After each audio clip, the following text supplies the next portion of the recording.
it is then. I see here you're a senior. You're single? She laughed in a way that could only mean yes. And you're what, 18? Good, because you'll need to sign a consent form.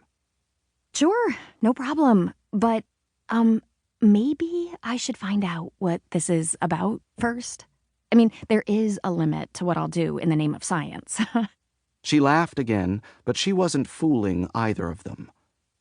Absolutely. Okay. My name's Jeff. I'm a PhD student here at the university. I recently got a grant to look at, well, the easiest way to describe it is relationship building. Basically, I'm interested in finding out if we can influence subjects, such as yourself, to develop a close interpersonal bond with another participant, which might then develop into... Sorry, am I understanding this right? She put her arms around her book bag as if it were a toddler in need of comfort. You're trying to find out if you can make people like each other? One side of his mouth smiled. Not make. He'd be a billionaire if he could do that. We're not interested in brainwashing anyone. We're just looking to see if it's possible to, let's say, facilitate a personal closeness, which could result in a relationship. You mean like a friendship? Yes, or, more significantly, a romantic relationship. I'm looking at how people initiate intimate bonds, and if that process can be nudged forward in some way. Hildy went, Love? like it was an accusation. That's what you're talking about? He made a note. Yes, potentially love, although... Did Max give you my name? She sounded annoyed. Max? No. Max who? Zoo? What? I don't even know what that is. Zoo Fraser? No, no one gave me your name. You contacted me, remember? This is just a psychological study to see if love... Love! She said again and jumped up. He didn't know how she managed to knock his bookshelf off the wall. She wasn't that tall. But suddenly, Disney-themed action figures were torpedoing down around them as if there'd been an explosion in an animated film. She went, Oh, God, no. Sorry.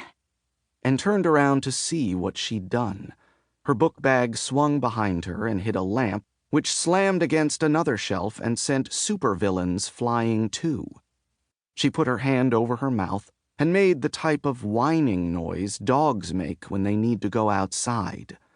She crouched down and began picking up action figures and piling them by the handful onto his desk. I'm sorry. I shouldn't have come. I shouldn't have left my room. Seriously, this is what happens when I... It's just an accident. No. She waved her hand around at the room. All these little bodies everywhere? All the mess? Perfect metaphor for my life. This is exactly what I do. She had a 1930s Prince Charming by the feet and was batting the air with it for emphasis. It was one of Jeff's favorites. He worried the head was going to come off. That's okay, he tried to sound relaxed. No big deal. I can put them away, really. There's a system. Please, stop.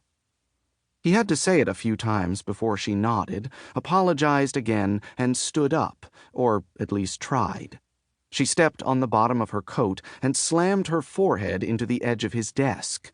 It must have hurt, but by now she'd regained a weird sort of calm. She took a loud breath in through her nose, lifted the hem of her coat like it was Cinderella's ball gown, and got to her feet. Sorry for that little outburst, and for the mess, and wasting your time and everything, too. I didn't understand what the study was about. I shouldn't have signed up. She arranged her mouth into something like a smile and walked out the door. Jeff looked at the action figures scattered over the floor. He was too busy to put them back in the correct order. He scooped them all up and put